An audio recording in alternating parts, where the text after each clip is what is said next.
নমস্কাৰ আজি আমি শিকিম মাইক্ৰসফট ৱৰ্ডৰ ফাইল এটা কেনেদৰে পাছৱৰ্ডৰ সহায়ত লক কৰি থব পাৰি আৰু লগতে শিকিম কেনেদৰে পাছৱৰ্ড উঠাই আনলক কৰিব পাৰি এই কৌশলটোৰ জৰিয়তে আমি আমাৰ দৰকাৰী তথ্য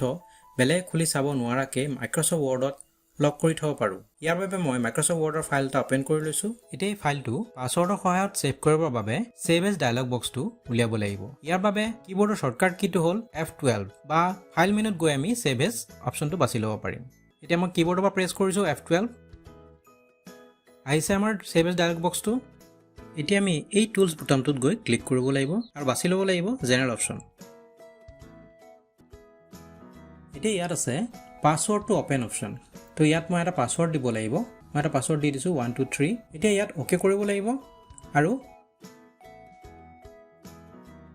ইয়াত একেটা পাছৱৰ্ডে আকৌ ভৰাব দিছে তো আমি পাছৱৰ্ডটো ভৰাই দিছো 123 আৰু ওকে কৰিছো এতিয়া এটা কথা মনত ৰাখিব লাগিব যে আমি যদি এই পাছৱৰ্ডটো আমি পাহৰি যাওঁ এই ফাইলটো আমি কিন্তু কোনো উপায়েৰে খুলিব নোৱাৰিম তেনেকুৱা এটা পাছৱৰ্ড দিব যেটো আপোনাৰ সদায় মনত থাকে এতিয়া আমি এই সেভ বুটামটোত ক্লিক কৰিব লাগিব ফাইল নেমটো ইয়াত আছে আমাৰ এতিয়া সেভ কৰিছো এতিয়া এই ফাইলটো যদি মই ক্লোজ কৰি দিওঁ ফাইলত গৈ মই ক্লোজ কৰিছো এতিয়া আকৌ মই ওপেন কৰি চাওঁ ফাইলত গৈছো এই ফাইলটো মোৰ ওপৰতে আছে এটো ক্লিক কৰিছো তেতিয়া আমি দেখা পাইছো যে কম্পিউটাৰে আমাক পাছৱৰ্ড বিচাৰিছে তো মই পাছৱৰ্ড দিছিলো 123 দিছো ওকে কৰিছো আহিছে তো পাছৱৰ্ডৰ জৰিয়তে আমি ফাইলটো খুলিব পাৰিছো এনেদৰে আমি পাছৱৰ্ডৰ সহায়ত ফাইল লক কৰি থব পাৰো আৰু এই ফাইলত আমি আমাৰ দৰকাৰী তথ্য সুমাই থব পাৰো এতিয়া আমি চাওঁ এই পাছৱৰ্ড কেনেকৈ ৰিমুভ কৰিব পাৰি তো পাছৱৰ্ড উঠাই দিবৰ বাবে আকৌ আমি সেভ এজ ডায়লগ বক্সটো উলিয়াব লাগিব ইয়াৰ বাবে মই F12 প্ৰেছ কৰিছো এতিয়া আকৌ মই যাব লাগিব টুলস অপচনটোত আকৌ উলিয়াম মই জেনাৰেল অপচন এতিয়া ইয়াত থকা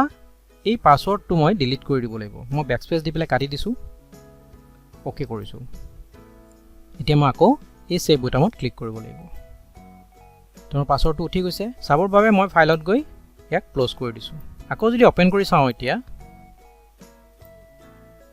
দেখা পাইছো যে আমি এবাৰ পাছৱৰ্ড নোহোৱাকৈ ফাইলটো আমাৰ ওপেন হৈছে তো এনেদৰে আমি পাছৱৰ্ড দিব পাৰো আৰু পাছৱৰ্ড উঠাবও পাৰো তো আজিলৈ ইমানেই এনে ধৰণৰ বিভিন্ন কৌশল জানিবৰ বাবে চেনেলটো সাবস্ক্ৰাইব কৰিব বুলি আশা কৰিলো